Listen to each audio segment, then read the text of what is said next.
We are the Gujarat Technological University.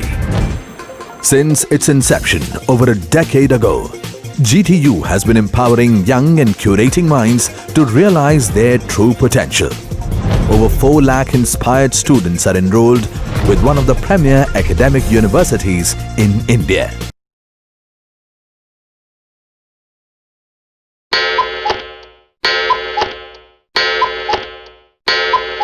Hello everyone, my name is Professor Nilesh Khanderia from Noble Group of Institution.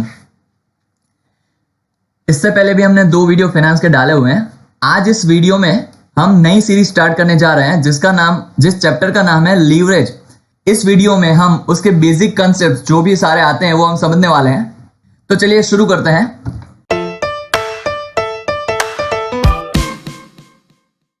Basically अगर मैं बात करूं, leverage word आया है एक word से जिसका नाम है लीवर. मतलब लीवरेज पूरा जो वर्ड है वो किस वर्ड से ओरिजिन हुआ है? लीवर वर्ड से. अब जब कभी भी आप दिमाग में सोचो लीवर वर्ड अगर आप सुनो तो सबसे पहले आपके दिमाग में क्या आता है? What comes in your mind when you heard word liver?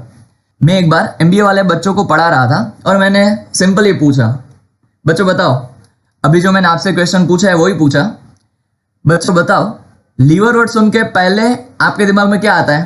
तो आप सबको पता है एमबीए कोई भी कर सकता है. मीन्स कि साइंस वाला हो, आर्ट्स वाला हो, कॉमर्स वाला हो, तीनों स्ट्रीम के बच्चे, इंजीनियरिंग वाला भी कर सकता है, वो सब एमबीए कर सकते हैं.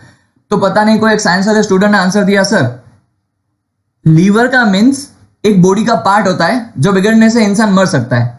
मैंने सोचा बच्चा तुम्हारी लीवर का वर्ड तो ठीक है लेकिन वो लीवर होता है LIVER. ये वर्ड है LEVER. मतलब इस लीवर का मीनिंग मैंने और पूछा तो एक पता नहीं एक बाइकर पता नहीं बच्चा होगा, उसने पता नहीं आंसर दिया, सर लीवर का मतलब एक्सेलरेटर. करके हम जैसे बाइक चलाते हैं ना उसको भी लीवर बोलते हैं. मैंने सोचा ठीक है. तो अगर हम लीवर की हिस्ट्री की बात करें, आपको बताता हूँ लीवर का मीनिंग भी क्या होता है. लेकिन अगर हम लीवर की हिस्ट्री की बात करें तो सबसे पहले लीवर वर्ड है वो सबसे पहले आइडेंटिफाई हुआ साइंस में. लीवर एक्चुअली में वर्ड साइंस का है. एक फिजिक्स का एक साइंटिस्ट था, उसने बहुत ही बढ़िया बात कही थी. बात मैं आपको कहता हूं. उसने बोला था give me a lever and a place to stand and I will move the earth. उसने सिंपली बोला कि मुझे एक जगह दो खड़े रहने के लिए और एक लीवर दो, मैं जैसा कहूं वैसा मैं पूरी अर्थ को मूव कर सकता हूं. और उस इंसान का नाम था आर्किमिडीज, जो एक फिजिक्स साइंटिस्ट था. अब आपको लग रहा है सर ये क्या बंदा है, ऐसा थोड़ी ना होता है अर्थ को मूव कर सकते हैं किसी भी लीवर से. तो देखो ऐसी कुछ इसकी इमेज बनी थी. इस इमेज में अगर आप देखते हो तो ये एक फिक्स्ड ऑब्जेक्ट है और ये पूरी अर्थ है और ये भाई आर्किमिडीज साहब है, वो अर्थ को मूव करना चाहते हैं. अब इस पिक्चर से शायद आपको लगेगा कि ये तो कार्टूनिस्ट मूवी है, कोई भी बना सकता है. तो चलिए नेक्स्ट पिक्चर में आपको वो क्लियर होगा. देखिए हमारी पूरी अर्थ है, ये फिक्स ऑब्जेक्ट और ये जो रॉड है उसको हम बोलेंगे लीवर और ये भाई साहब. तो ये उनको मिल गया. अब बताओ ऐसा कोई रॉड या डंडा आपको मिले और इस तरह का लीवर अगर आपको मिले तो कोई भी बंदा किसी भी बड़ी भारी चीज को क्या कर सकता है? मूव कर सकता है. इसमें देखिए ये है फिक्स ऑब्जेक्ट, ये बहुत इंपॉर्टेंट है. अगर ये प्रॉपर्ली आपने रखा और प्रॉपर्ली अगर लीवर आपका रहा तो आप पूरे अर्थ को मूव कर सकते हो इसी से. चलो दूसरा एग्जांपल लेते हैं. सिंपली अगर मैं कहूं तो as per my opinion leverage means advantage. अगर आपको किसी भी फिक्स चीज या तो किसी भी चीज का अगर आपको एडवांटेज लेना आता हो तो उस चीज को हम लीवर बोल सकते हैं. चलिए एक अनदर एग्जांपल लेते हैं. सपोज के कोई कार जा रही है, जाते जाते कार का हो गया पंचर. अब आपको पता है हमारे क्लास में एक लड़का है अफान, वो बहुत थोड़ा हाइपर है. उसने बोला सर इस कार को मैं ठीक करूंगा. उसने पता नहीं किसी अपने दोस्त को बोला तो जाके जल्दी पंचर वाले को लेके आ, मैं इस कार को उठाऊंगा और वो आकर पंचर कर देगा. अब बताओ अफान बोल रहा है वो तो ठीक है, चलो हाइपर भी है, चलो उठा भी ले, मतलब पॉसिबल नहीं है लेकिन अगर कार को वो उठा भी ले तो भी कार का पंचर करने के लिए कार को उठाना ठीक है, क्यों अपने हाथ पैर तोड़वाना? सिंपली आप एक आइटम आती है उसका यूज कर सकते हो जिसको हम बोलते हैं जैक या स्टेफनी. आप स्टेफनी से उसको प्रॉपरली पुल करो कार को और उसका टायर बदल दो, क्यों खामखा खुद की एनर्जी वेस्ट करनी। दूसरा एग्जांपल मैं आपको दे सकता हूँ हैंड पंप।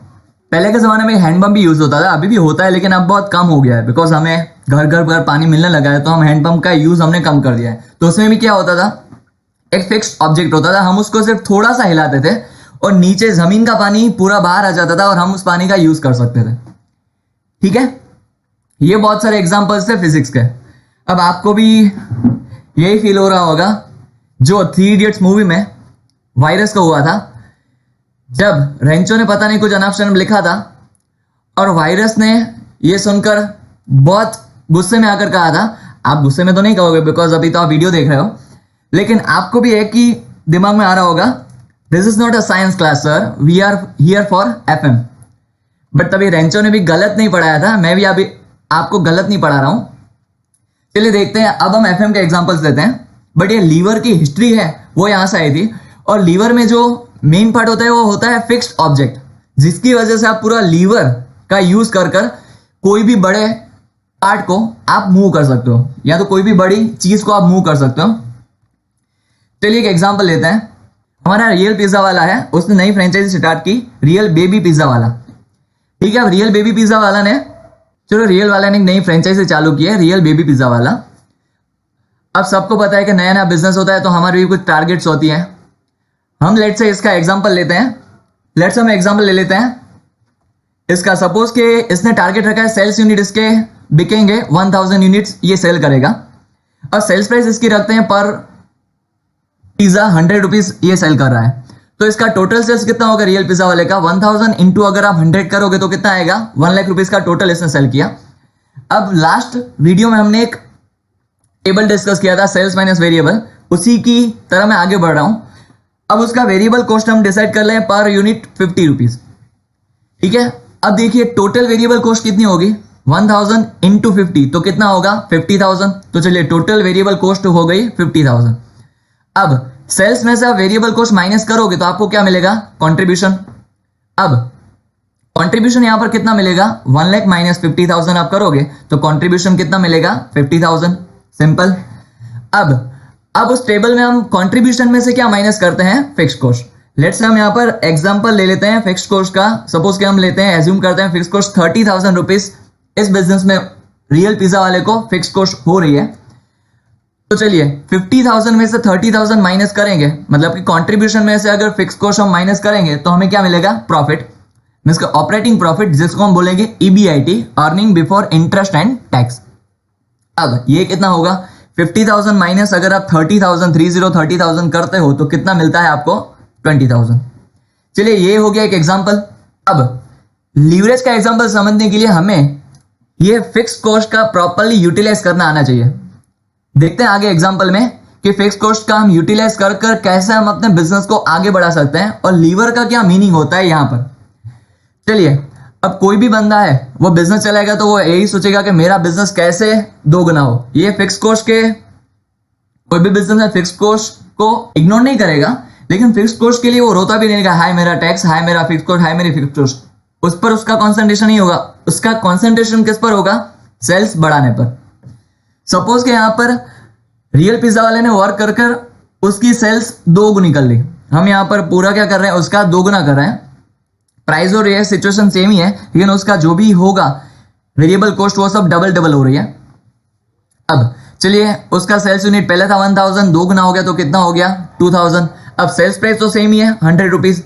अब 2000 इंटू आप 100 करोगे तो कितना आएगा, 2 लाख, मतलब टोटल सेल्स हो गया 2 लाख, पहले था 1 लाख, अब 2 गुना होकर कितना हो गया 2 लाख। अब 2000 यूनिट वो सेल कर रहा था, 50 रुपीज वेरिएबल कॉस्ट है, तो 2000 इंटू 50 कितना आएगा 1 लाख रुपीज। तो ओके, उसका वेरिएबल कॉस्ट भी हो गया 1 लाख। अब वेरिएबल कॉस्ट वेरी होता है सेल्स बढ़ने या कम होने से। अगर सेल्स बढ़ेगा तो वेरिएबल कॉस्ट भी बढ़ेगी, और सेल्स अगर कम होगा तो वेरिएबल कॉस्ट भी कम होगी। ठीक है, अब सेल्स में से हमने कॉन्ट्रीब्यूशन माइनस, अब कॉन्ट्रीब्यूशन ढूंढने के लिए हमको क्या करना पड़ेगा, सेल्स में से वेरिएबल कॉस्ट माइनस करनी पड़ेगी। तो 2 लाख हमारा आया है यहाँ पर न्यू सेल्स, वेरिएबल कॉस्ट आ गई 1 लाख, तो हम माइनस करेंगे तो कंट्रीब्यूशन कितना मिलेगा 1 लाख। ओके, अब फिक्स कॉस्ट इसका बढ़ेगा नहीं, फिक्स कॉस्ट नहीं बढ़ेगा बिकॉज सेल्स बढ़ने के साथ साथ कभी भी फिक्स कॉस्ट बढ़ती नहीं है, तो फिक्स कॉस्ट तो सेम ही रहेगी 30,000। तो हमारा यहाँ पर प्रॉफिट, ऑपरेटिंग प्रॉफिट या तो ईबीआईटी कितना हो गया, 1 लाख में से आप 30,000 माइनस करोगे तो कितना हो गया, 70,000। ओके, ये देखा आपने। अब इस एग्जांपल को एनालाइज करते हैं। सेल्स यूनिट हमारे हुए डबल, सेल्स टोटल सेल्स भी हमारा हो गया डबल, वेरिएबल कॉस्ट भी हमारी कोई डबल, पहले थी 50,000 अब हो गई 1 लाख। अब इसके साथ कंट्रीब्यूशन भी हमारा क्या हो गया, पहले था 50,000 अब हो गया 1 लाख, कितना हो गया, डबल। लेकिन फिक्स कॉस्ट रही पहले भी 30,000 अभी भी 30,000, यानी कि फिक्स कॉस्ट रही सेम। अब देखिए प्रॉफिट हमारा पहले था 20,000 अब हो गया 70,000, मतलब प्रॉफिट कितना बढ़ा, मोर देन डबल। इधर आप बोल सकते हो 3.5 टाइम्स आपका प्रॉफिट बढ़ा। अब यहां पर हमें क्या पता चला कि आपकी सभी चीजें वही डबल, लेकिन आपकी फिक्स कॉस्ट नहीं बढ़ी। मतलब यहां पर आपको क्या मिला, लीवर, आपने प्रॉपर यूटिलाइज किया तो आपका जो प्रॉफिट था वो क्या होगा, मोर देन डबल। मींस कि जितना आपने एफर्ट डाला, आपने एफर्ट कितना डाला, सेल्स 2 गुनी करने की, लेकिन आपका प्रॉफिट कितना बढ़ा, 3.5 गुना, मतलब 3.5 टाइम्स आपका प्रॉफिट इंक्रीज हुआ। ये होता है लीवरेज, जिसको आप प्रॉपर्ली अगर यूटिलाइज करना सीख जाओ तो आप बिजनेस को कहां से कहां पहुंचा सकते हो। That's why in business leverage is most important part. चलिए थोड़ा इसका आगे का भी एग्जांपल ले लेते हैं। एक अनदर एग्जांपल लेते हैं। सपोज कि हमारा ईबीआईटी था उसी बिजनेस का 1 लाख रुपीज। अब हमने इसमें से माइनस किया इंटरेस्ट। अब इंटरेस्ट कौन सी कॉस्ट है, फिक्स कॉस्ट। लेट्स से हम ऐसे ही ले लेते हैं, फॉर एग्जांपल 40,000 उस बिजनेस की फिक्स कॉस्ट, मतलब इंटरेस्ट हमारी आ रही थी, तो हमें ईबीटी, अर्निंग बिफोर टैक्स, कितना होगा हमारा, 1 लाख माइनस आप 40,000 करोगे तो कितना आएगा, 60,000। ओके, आ गया 60,000। अब हम इसको भी थोड़ा 2 गुना करते हैं। सपोज ईबीआईटी हमारा 1 लाख में से 2 गुना करेंगे तो कितना हो जाएगा, 2 लाख। अब इंटरेस्ट कौन सा एक्सपेंस है, फिक्स्ड एक्सपेंस, यानी कि ये सेल्स या प्रॉफिट बढ़ने से ये इंटरेस्ट तो एज इट इज ही रहेगा, ये बढ़ेगा नहीं, तो इंटरेस्ट कौन सा रहेगा, 40,000 ही रहेगा। तो 2 लाख में से अगर आप 40,000 माइनस करोगे तो आपका ईबीटी कितना आएगा, 1,60,000। अब यहां पर भी हमने देखा पहले हमारा ईबीआईटी था 1 लाख, ईबीआईटी कितना हो गया, डबल। अब इंटरेस्ट तो सेम ही रहेगा, तो हमारा प्रॉफिट बढ़ा 2 गुना, लेकिन हमारा जो प्रॉफिट है ईबीटी आफ्टर डिडक्टिंग इंटरेस्ट, हमने जो प्रॉफिट आ रहा है वो 60,000 का अगर आप डबल करोगे तो 1,20,000 होगा। इसका मतलब कि प्रॉफिट कितना बढ़ा, मोर देन डबल। यहां बोल सकते हो 2.67 टाइम। अगर आपको एग्जैक्ट फिगर चाहिए तो हमने प्रॉफिट बढ़ाया डबल, लेकिन आफ्टर डिडक्टिंग इंटरेस्ट जो हमें प्रॉफिट आ रहा है वो कितना आया, 2.67 टाइम्स। मतलब हमने एफर्ट डाला लो, हमें बेनिफिट मिला उससे ज्यादा। यही मतलब है लीवरेज का। मतलब यहां पर चलो मैं एक लाइन में बोल सकता हूं, here leverage gives more benefits to their business than their efforts. मतलब कि हम बिजनेस में जितने एफर्ट्स डाल रहे हैं उससे ज्यादा हमें बेनिफिट मिल रहा है, किसकी बदौलत, फिक्स कॉस्ट यानी कि लीवरेज की बदौलत। बट हाँ, जैसे यहां पर हमने सेल्स बढ़ाया तो हमारा प्रॉफिट बढ़ा, अगर कम होगा तो कम भी हो सकता है। सो लीवरेज मीन्स सिंपली एक पिक्चर से हम प्रेजेंट कर सकते हैं, वर्क लेस ऑन मोर। देखिए यहां पर भी क्या आया, एक फिक्स्ड कंपोनेंट है। अब आपको शायद समझ में आया होगा कि मैंने पहले आपको फिजिक्स का एग्जांपल्स क्यों दिए, बिकॉज वो मैं यहां पर समझाने ही वाला था। ठीक है, यहां पर देखिए हम इसको एनालाइज करें तो एक फिक्स्ड कंपोनेंट है जिसका यूज कर हम बड़े से बड़े पत्थर या तो बड़े से बड़ी चीज को उठा सकते हैं और मूव कर सकते हैं। और ये जो हाथ में जो रॉड है उसको हम क्या बोलेंगे, लीवर। मतलब कि इसका सिंपल मीनिंग हुआ कि हमने वर्क किया लेस। अगर आप ऐसे ही इस पत्थर को हटाओ धक्का मार के तो आपके बहुत एफर्ट्स लगेंगे, और कई बार तो अगर पत्थर बड़ा हुआ तो हम उठा भी नहीं पाएंगे, मूव भी नहीं कर पाएंगे। तो हमने एफर्ट्स डाले बहुत कम, लेकिन हमें रिजल्ट मिला ज्यादा। मतलब जितने एफर्ट्स डाले उससे ज्यादा रिजल्ट मिला। किसकी बदौलत, आपने फिक्स कॉस्ट का मतलब फिक्स पॉइंट का प्रॉपर्ली यूटिलाइज किया, इसलिए आपको रिजल्ट क्या मिले, ज्यादा। चलिए और एक एग्जांपल से समझते हैं। वही रियल बेबी पिज्जा वाला है हमारा, सेल्स था 1000 यूनिट, सेम ही एग्जांपल है, 100 रुपीज का वो सेल कर रहा था, प्राइस उसकी थी, टोटल सेल्स हो गया था 1 lakh, variable cost 50 rupees per unit, हो गया 50,000। वही एग्जांपल इसलिए मैं थोड़ा स्पीड से जा रहा हूं। कंट्रीब्यूशन आ गया 50,000, फिक्स कॉस्ट आ गया 30,000, प्रॉफिट हमारा हुआ 20,000, जो लास्ट में था वही का वही। अब हम इसको हर बार तो है ना डबल करेंगे, इस बार हम क्या करेंगे, इसको डिक्रीज करेंगे, डिक्लाइन करेंगे। सेल्स पहले था 1000 यूनिट, हम इसको कर देते हैं सब चीज को आधा, मतलब सेल्स यूनिट्स हमने कर दिए 500 यूनिट्स। अब 500 इंटू 100 अगर आप सेल्स प्राइस मल्टीप्लाई करोगे तो टोटल सेल्स कितना आएगा, 50,000। अब वेरिएबल कॉस्ट पर यूनिट कितनी है, 50 रुपीज। अब 500 इंटू 50 अगर आप करोगे तो कितना आएगा, 25,000। तो वेरिएबल कॉस्ट हमारी हो गई 25,000। अब कंट्रीब्यूशन के लिए हमें क्या करना पड़ता है, सेल्स माइनस वेरिएबल करना पड़ता है। तो 50,000 माइनस 25,000 आपने किया तो कितना आपको मिलेगा, 25,000। ये हमारा क्या आ गया, कंट्रीब्यूशन। अब फिक्स कॉस्ट तो एज इट इज ही रहेगा, ये थोड़ी ना सेल्स कम होगा तो कम होगी, ये तो इतनी की इतनी रहेगी। तो चलिए फिक्स कॉस्ट यहां पर रही 30,000। अब देखिए कंट्रीब्यूशन है 25,000, फिक्स कॉस्ट आ गई 30,000, तो हमें यहां पर क्या हुआ, लॉस हुआ। कितने का, 5,000 का, बिकॉज हमारी फिक्स कॉस्ट हमारे कंट्रीब्यूशन से ज्यादा हो गई, तो हमें यहां पर क्या हुआ, लॉस हुआ। अब इसका एग्जांपल अगर आप लो, अगर आप इसको हम इसको एनालिसिस करें तो हमारा पहले सेल्स यूनिट डिक्रीज हुआ 50%, टोटल सेल्स भी उसके साथ 50% डिक्रीज हुआ। अब वेरिएबल कॉस्ट भी 50% डिक्लाइन आई, कम हुई, कंट्रीब्यूशन भी 50% कम हुआ, लेकिन फिक्स कॉस्ट रही सेम। उसकी वजह से आप देख सकते हो पहले हम 20,000 प्रॉफिट में थे, लेकिन अब no profit no loss situation, तो ठीक उल्टा 5,000 का हमें लॉस मिला। मतलब डिक्रीज कितना हुआ, मोर देन 50%। अगर आप एग्जैक्ट परसेंटेज में चाहो तो 125% हमें डिक्रीज हुआ इन प्रॉफिट। और बहुत सारे बिजनेस इसी चीज को समझ नहीं पाते, और आपने बहुत सारे रेस्टोरेंट जूनागढ़ में भी है कि बहुत सारे कम, मतलब हर साल कोई ना कोई बिजनेस बंद होता है, बिकॉज वो लोग क्या करते हैं, रेंट या तो कोई भी फिक्स कॉस्ट होगी वो पे नहीं कर पाते, इसकी वजह से कहीं कहीं बिजनेस बंद हो जाते हैं।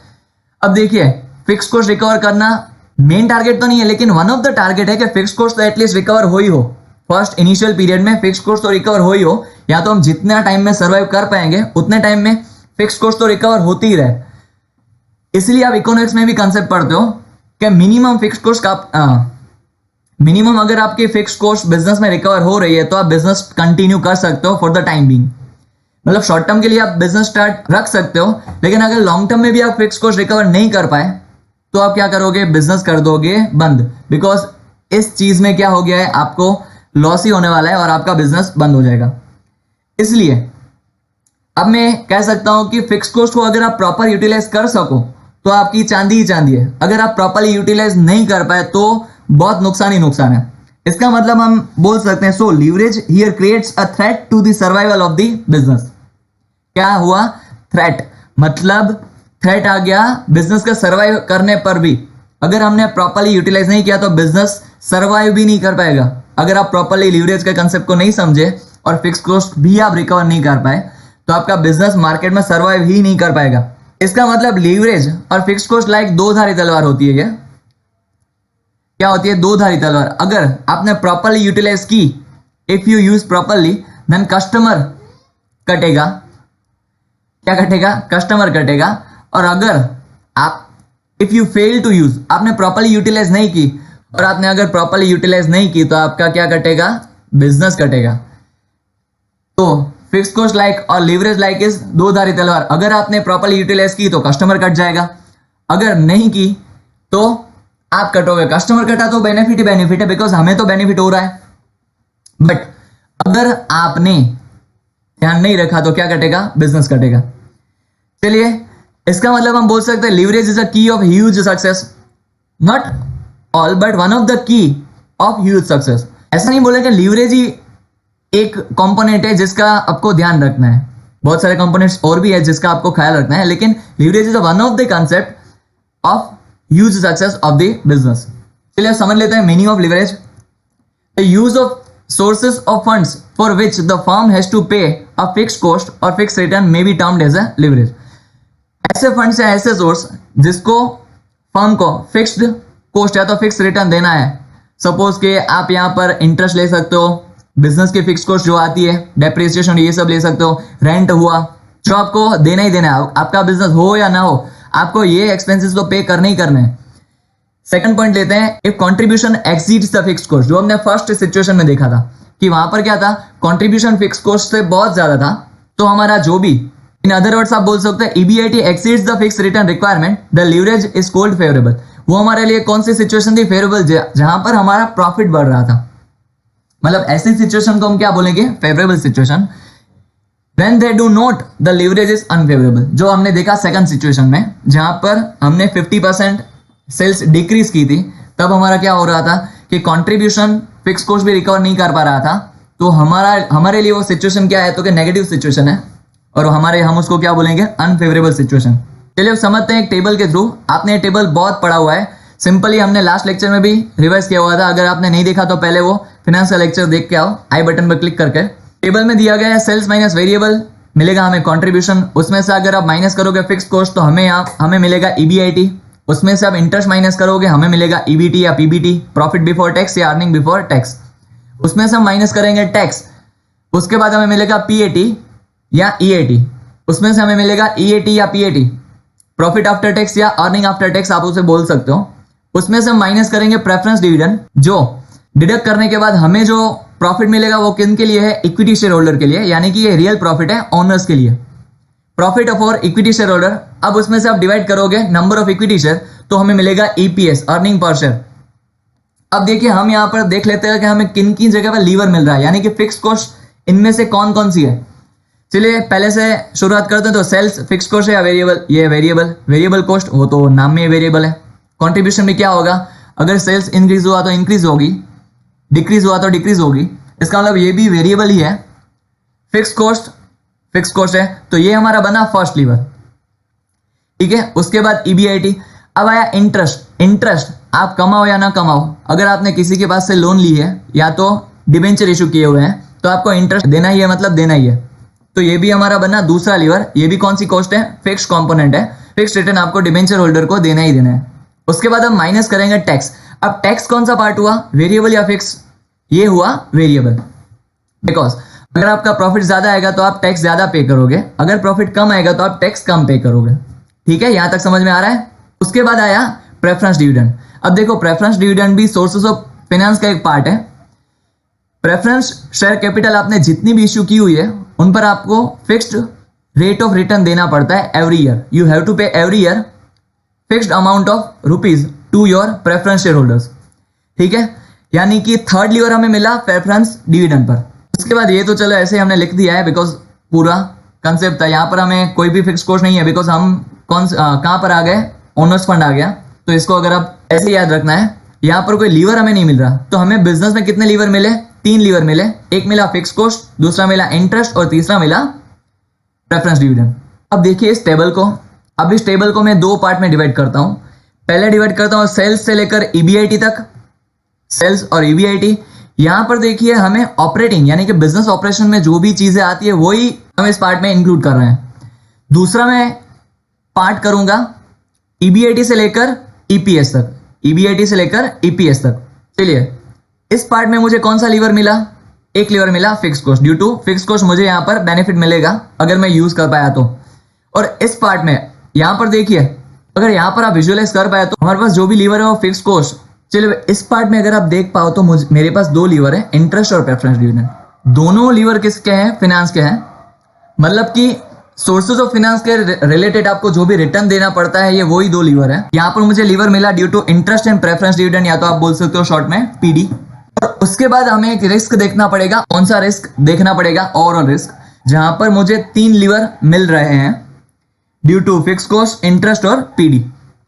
अब देखिए यहां पर जो हमारे पास रिस्क है फिक्स कॉस्ट का, अगर आप प्रॉपर्ली यूटिलाइज कर पाए तो अच्छा भी है, नहीं कर पाए तो बुरा भी है, ठीक है। तो यहां पर मुझे मिला, यहां पर देखो ऑपरेशन के ही सब आइटम्स हैं, तो यहां पर जो भी मेरे पास रिस्क होगा उसको मैं बोलूंगा ऑपरेटिंग रिस्क, और यहां पर जो रिस्क इन्वॉल्व है उसको मैं बोलूंगा फाइनेंशियल रिस्क।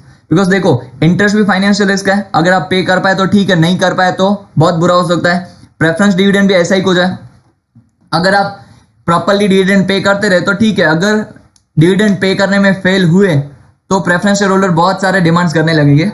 चलिए इसको हम एक चार्ट के थ्रू समझते हैं। Business involves risk.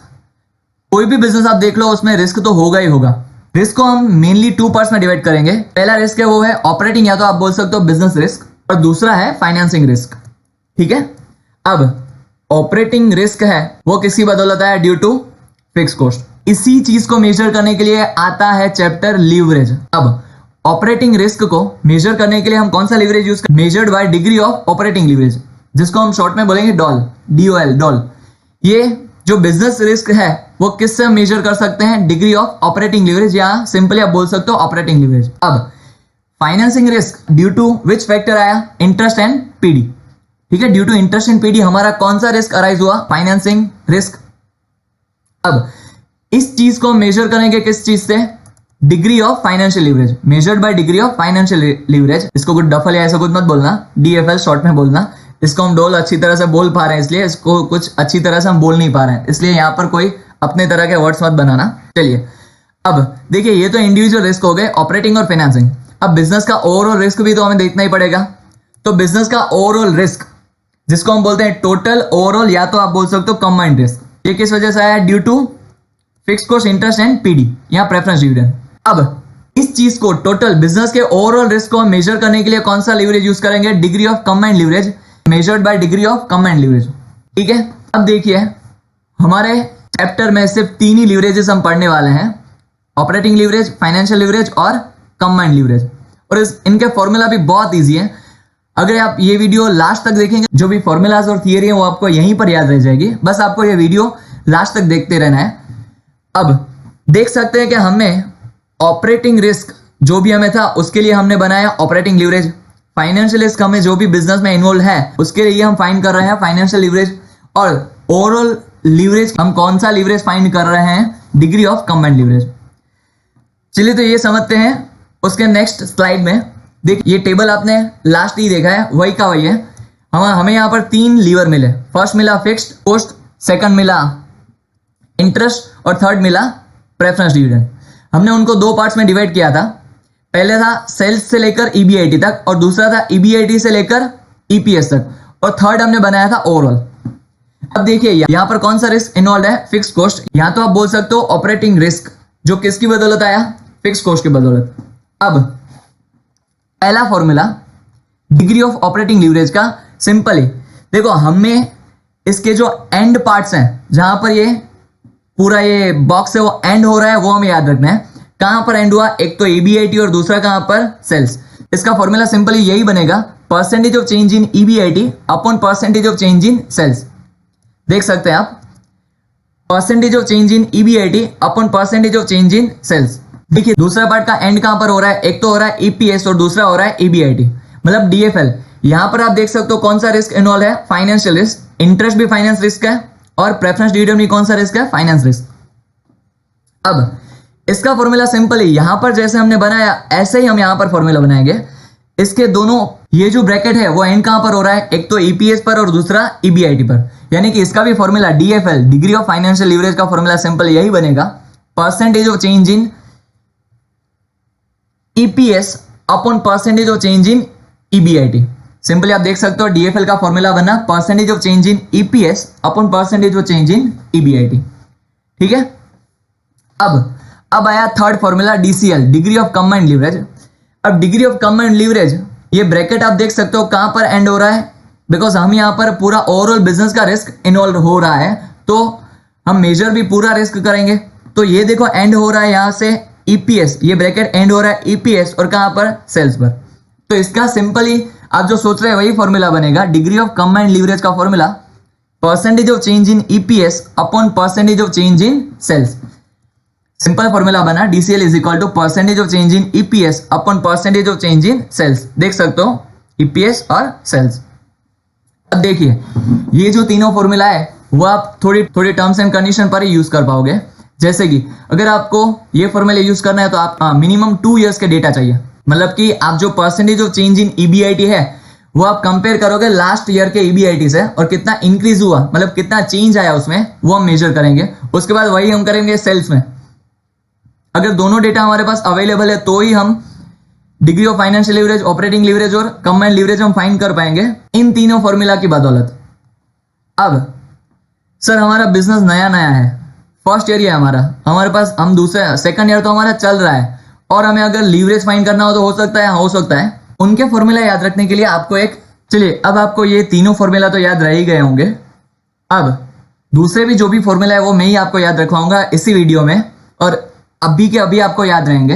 चलिए दूसरे जो फॉर्मूलाज हैं उसके लिए हमें एक स्टोरी पढ़ते हैं। पहले स्टोरी में आपको एक बताता हूँ।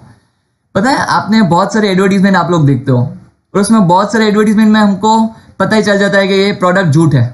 और वो कौन सी एडवर्टीजमेंट होती है? बिफोर और आफ्टर वाली। उसमें एक इंसान आता है बहुत मोटा सा या बहुत जिंदगी से परेशान होता है, वो बस मरने ही वाला होता है और तभी पता नहीं किसी कंपनी की उसके हाथ में प्रोडक्ट लग जाती है और वो प्रोडक्ट यूज करने के बाद उसका क्या हो जाता है? उसका पूरा जीवन ही बदल जाता है। यानी कि ऐसी चीज आपको एडवर्टीजमेंट दिखाते हैं कि पहले बहुत मोटा सा बहुत गंदा सा एक इंसान था, उसकी जिंदगी पूरी क्या खराब हुई पड़ी थी, वो लाइफ से बहुत परेशान हो चुका था, लेकिन उसको एक प्रोडक्ट मिला, उसको उसने यूज करना स्टार्ट किया। यूज करने के बाद ही उसकी पूरी लाइफ ही चेंज हो गई। वो मोटे से पतला हो गया, बदसूरत से खूबसूरत हो गया। ठीक है, तो अल्टीमेटली ऐसी कंपनीज दिखाती क्या है? बिफोर यूज और आफ्टर यूज। मतलब बिफोर और आफ्टर दिखाती है और हमको दो ही वर्ड याद रखते हैं, बिफोर और आफ्टर। चलिए स्टार्ट करते हैं। पहला अगर आप ऑपरेटिंग रिस्क या तो ऑपरेटिंग लीवरेज के जो भी पार्ट है या ये पार्ट अगर आप उसमें देखोगे तो आपको लीवर एक ही मिल रहा है। कौन सा? Fix cost. अब फॉर्मूला डीओएल का ऐसे बनेगा, फिक्स कॉस्ट के पहले क्या आया? कंट्रीब्यूशन, मतलब बिफोर आया कंट्रीब्यूशन, आफ्टर क्या आया? ईबीआईटी। तो सिंपली यही आपका फॉर्मूला बन गया, कंट्रीब्यूशन अपॉन ईबीआईटी। मतलब बिफोर और आफ्टर आपको यही याद रखना है, DOL is equal to contribution upon EBIT. क्या बन गया? बिफोर और आफ्टर मतलब कंट्रीब्यूशन अपॉन ईबीआईटी। अब देखिए फॉर द टाइम बीइंग में ये प्रेफरेंस डिविडेंड इग्नोर कर रहा हूं for the time being, because preference dividend का फॉर्मूला थोड़ा अलग आता है। उससे पहले हम नॉर्मल जो फॉर्मूला आता है विदाउट पीडी, मैं कंफर्म बोल भी नहीं सकता कि आपको प्रेफरेंस डिविडेंड क्वेश्चन में देंगे या नहीं देंगे।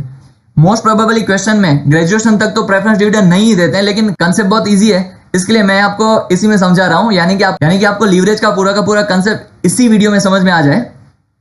ठीक है, अब देखिए पहला लीवर कौन सा मिला फाइनेंशियल लीवरेज में हमें? फाइनेंशियल लीवरेज का पहला लीवर है इंटरेस्ट। ओवरऑल बिजनेस का दूसरा है, लेकिन फाइनेंशियल लीवरेज का कौन सा है? पहला। अब इंटरेस्ट के बिफोर वर्सेस आफ्टर, सिंपल यही वर्ड याद रखना है, बिफोर वर्सेस आफ्टर। अब इंटरेस्ट के पहले क्या आया? ईबीआईटी। आफ्टर क्या आया?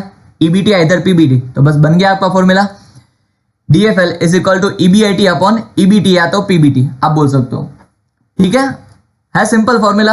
अब देखो थर्ड फॉर्मूला भी हम समझने से पहले, मतलब डीसीएल का दूसरा फॉर्मूला समझने से पहले वही चीज हम रिपीट करते हैं, बिफोर और after. For the time being में पहले प्रेफरेंस डिविडेंड इग्नोर कर रहा हूं अभी। अब देखिए उससे पहले हमारे पास कितने लीवर है? 2 लीवर। अब फिक्स कॉस्ट से बिफोर और इंटरेस्ट के आफ्टर क्या आएगा?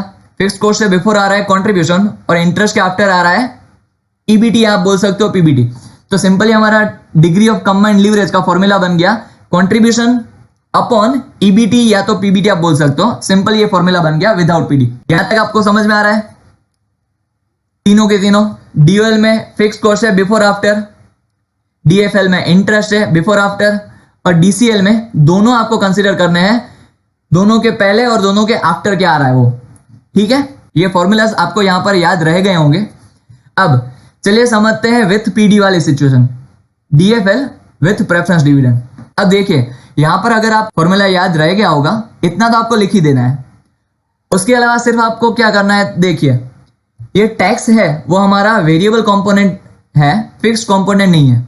तो जब कभी भी आप लीवरेजेस फाइंड कर रहे हो तो आपको ये टैक्स वाले पोर्शन को प्रेफरेंस डिविडेंड में से इग्नोर करना है, यानी कि पहले निकालना है। वो हमें कौन सा लेना रहेगा? Before tax. सपोज कि हम कोई प्रॉफिट है, प्रॉफिट बिफोर टैक्स अगर आप लेते हो 100, 30% अगर टैक्स है तो कितना टैक्स आपको लगेगा उस पर? 30 रुपीज। मतलब आफ्टर टैक्स की वैल्यू क्या आ जाएगी? 70। अब इसमें से आपको जो भी प्रेफरेंस डिविडेंड आ रहा है उसमें से आपको क्या करना है? टैक्स का जो इफेक्ट है वो माइनस कर देनी है। बिफोर टैक्स मुझे अगर पीडी चाहिए तो मुझे क्या करना पड़ेगा? प्रेफरेंस डिविडेंड में अगर आप 70 रुपीज डिवाइड करोगे तो आपको मिल जाएगा। ठीक है, तो सिंपली फॉर्मूला में आपको यही पीबीटी यानी कि प्रॉफिट बिफोर टैक्स में से वही माइनस करना है। देखिए DFL with PD, EBIT upon PBT minus preference dividend upon 1 minus tax. देखिए यहां पर आपको टैक्स जो मैंने 30% बोला था, 30 डिवाइड बाय 100 कितना आएगा? 0.3। आपको ये लिखना है।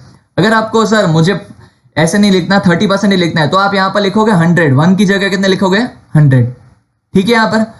और डीसीएल में भी बस यही चेंज आएगा, न्यूमरेटर से एज इट इज रहेगा, डिनोमिनेटर में थोड़ा चेंज आएगा, यहां पर जो आया वही क्या आएगा, डीसीएल विद पीडी में कंट्रीब्यूशन अपॉन पीबीटी माइनस यहां पर जो हमने लिखा वहीं यहीं पर भी पीबीटी में से हमें पीडी अपॉन 1 माइनस टैक्स ही माइनस करना है। ठीक है, अब एक डीसीएल का और एक भी फॉर्मूला है, देखिए अब सिंपली आप देख सकते हो कि यहां पर मैंने क्या किया, सिंपली डीओएल और डीएफएल को कंबाइन कर दिया। अगर आप विजुअलाइज कर पाओ तो मैंने फॉर्मूला में दूसरा कुछ नहीं किया है, सिंपली क्या किया है, DCL is equal to DOL into DFL. अब देखिए सपोज कि ये कंट्रीब्यूशन अपॉन ईबीआईटी, यहां पर आप विजुअलाइज करो इनटू डीएफएल का फॉर्मूला ईबीआईटी अपॉन पीबीटी, तो यहां पर डिनोमिनेटर में ईबीआईटी आया, यहां पर न्यूमरेटर में ईबीआईटी आया। अगर आप ये दोनों फॉर्मूलाज मल्टीप्लाई करोगे तो ईबीआईटी क्या हो जाएगा, कैंसिल। ठीक है, क्या हो जाएगा, कैंसिल। तो फॉर्मूला बचेगा ही क्या, कंट्रीब्यूशन अपॉन पीबीटी, तो यही फॉर्मूला बना कंट्रीब्यूशन अपॉन पीबीटी। यहां पर भी आप देख सकते हो वही मैंने किया है। देखिए यहां पर न्यूमरेटर में आ रहा है ईबीआईटी, डिनोमिनेटर में आ रहा है सेल्स, यहां पर न्यूमरेटर में आ रहा है ईपीएस, डिनोमिनेटर में आ रहा है ईबीआईटी। अगर हम इन दोनों फॉर्मूलाज को मल्टीप्लाई करेंगे तो यहां पर ईबीआईटी है न्यूमरेटर में, यहां पर ईबीआईटी है डिनोमिनेटर में, तो अगर हम मल्टीप्लाई करेंगे तो क्या होगा, ईबीआईटी कैंसिल होगा और यहां पर भी ईबीआईटी कैंसिल होगा, तो न्यूमरेटर में बचेगा ईपीएस और डिनोमिनेटर में क्या आ जाएगा, सेल्स। तो देखिए यही फॉर्मूला है, percentage of change in EPS upon percentage of change in sales. ठीक है, यहां पर हमारे फॉर्मूलाज खत्म होते हैं, लेकिन इसकी थियरी थोड़ी है। ऑपरेटिंग लीवरेज अगर आपको थियरी में क्वेश्चन आया तो आप क्या लिखोगे, अगर आपको ये फॉर्मूलाज सारे याद रह गए हैं तो आप इसी की बदौलत पूरी थियरी भी लिख पाओगे। चलिए स्टार्ट करते हैं फर्स्ट ऑपरेटिंग लीवरेज से।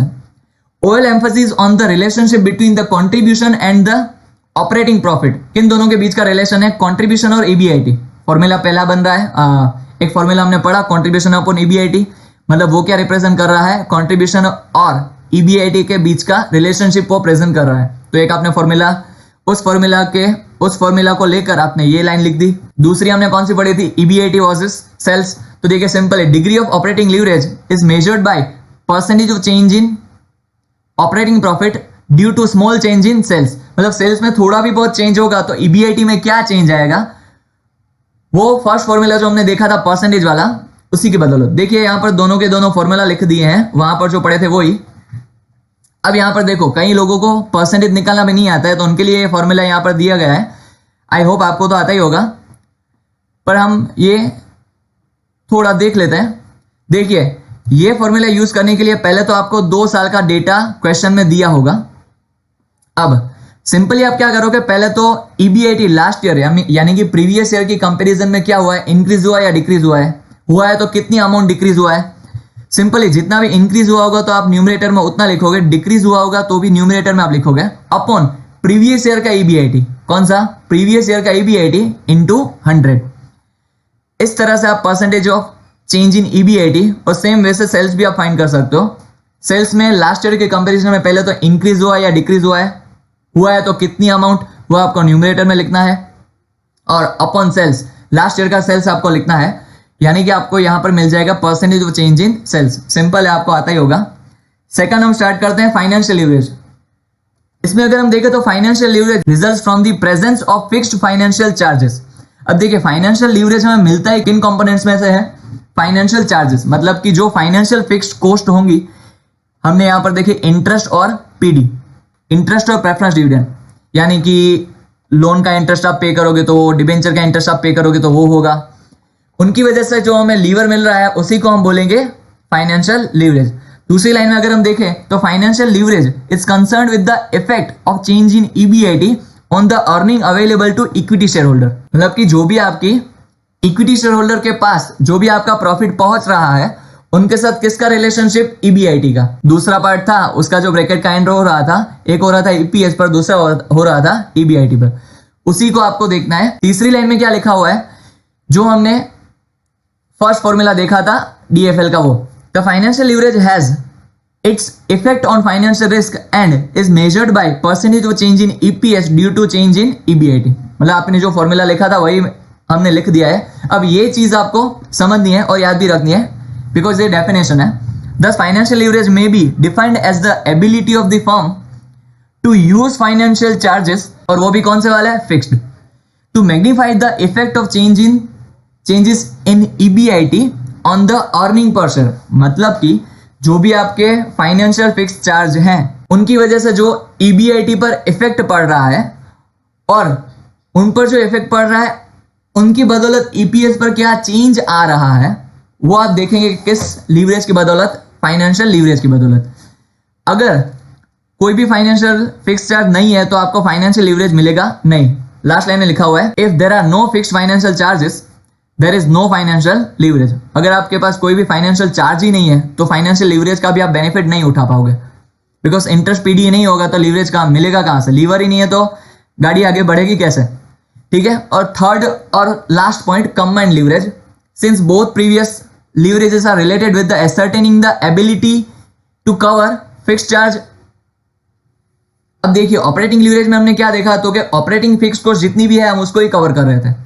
फाइनेंशियल लीवरेज में हमने क्या देखा, जो भी फाइनेंशियल लीवरेजेस हैं मतलब कि इंटरेस्ट PD उन्हीं को हम देख रहे थे, लेकिन एज अ बिजनेस हमें ओवरऑल रिस्क भी तो देखना पड़ेगा ना। चलो ऑपरेटिंग लीवरेज हमारा बहुत अच्छा हो लेकिन फाइनेंशियल लीवरेज बहुत ही गंदा हो तो ओवरऑल तो हमारा बिजनेस डूबेगा ही ना। तो यहां पर आपको ओवरऑल लीवरेज भी देखना पड़ेगा।